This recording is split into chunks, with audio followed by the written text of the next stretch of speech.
ఇది నా previous షార్ట్కి continuation. నేను వెళ్ళిన తర్వాత ఇంట్లో పెళ్లి కూతుర్ని చేశారు. అదే రోజు ఈవినింగ్ షెరటన్ హోటల్లో అయితే సంగీత్ అండ్ మెహందీ పెట్టుకున్నారు. అక్కడికే వచ్చేసాము. ఆ నెక్స్ట్ డే పెళ్ళి కూడా ఇక్కడే జరిగింది. నేను పెద్దగా ఫొటోస్ ఏం దిగలేదు, కొంచెం డ్యాన్స్ చేశాను అండ్ మెహందీ కూడా సింపుల్గా పెట్టించుకున్నాను. కొంచెం లైట్గా ఫుడ్ అయితే తినేసి మేమైతే మళ్ళీ బ్యాక్ టు రూమ్ వచ్చేసాము. రెస్ట్ తీసుకొని నెక్స్ట్ డే మార్నింగే పెళ్ళికి వెళ్ళిపోయాము.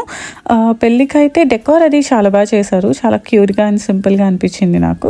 అండ్ ఇది నేను కట్టుకున్న శారీ, జార్జెట్ శారీ. నాకు ఈ పింక్ కలర్ శారీ తీసుకొని ఎప్పటి నుంచో ఉండే, బట్ లక్కీలీ దొరికింది అండ్ పెళ్ళికి కూడా కట్టేశాను.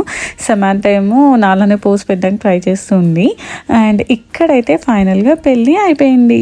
మొత్తం చక్కగా జరిగింది పెళ్ళిలో ఈవెంట్స్ అన్నీ కూడా. We enjoyed a lot. Next షాట్లో మళ్ళీ కలుద్దాం. Thank you for watching and please do consider subscribing.